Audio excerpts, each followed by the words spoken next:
সর্ষে ইলিশ তো সবাই খেয়েছো। চলো আজকে দেখাবো একদম নতুন স্টাইলে ভাপা ইলিশ। বাই দ্য ওয়ে, আমি সঙ্গীতা।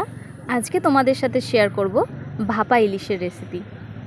অনেকেরই কিন্তু ভাতের মধ্যে কৌটাতে দিতে সমস্যা হয়, কৌটার মধ্যে জল এসে যায় বা অনেক ধরনেরই প্রবলেম হয়। তাদের জন্য আজকের রেসিপি। দেখো, সর্ষে, কাঁচা লঙ্কা আর পোস্ত পরিমাণ মতো নিয়ে নিয়েছি। এদিকে ইলিশ মাছগুলোতে একটু নুন হলুদ মাখিয়ে আমি 5 মিনিট রেখে দেব।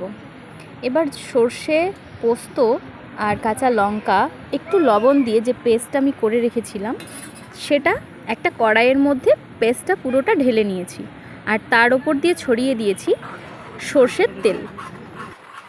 বেশ কিছুটা পরিমাণ সর্ষের তেল দিয়ে একটু হলুদ আর একটু লবণ দিয়ে ভালো করে মিশিয়ে নিয়ে আমি কাঁচা ইলিশ মাছ এর মধ্যে দিয়ে দিচ্ছি।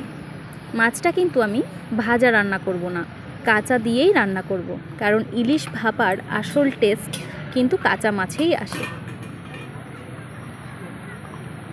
এবার কড়াইয়ে তাপ দিয়ে আমি এটাকে ফুটতে দিয়েছিলাম বেশ খানিকক্ষণ।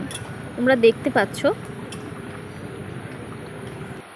পুরো মশলাটা সুন্দর করে মিশিয়ে নিয়ে মাছ দিয়ে আমি কিন্তু এটাকে আঁচে বসিয়ে দিয়েছিলাম এবং মিডিয়ামে রেখে আমি এটাকে সেদ্ধ করে নিচ্ছি ঢাকা দিয়ে।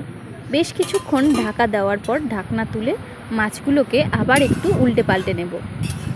এরকম করে 5-10 মিনিট মতো ফুটিয়ে যখনই ঝোলটা গাঢ় হয়ে আসবে, একদম রেডি হয়ে যাবে ভাপা ইলিশ। তোমাদের হয়তো মনে হবে যে খুব সহজেই আমি বলে দিলাম, কিন্তু সত্যিই এই রান্নাটা এত ঝটপট হয়ে যায় এবং এতটাই টেস্টি হয় যে তোমরা ট্রাই করলেই সেটা বুঝতে পারবে।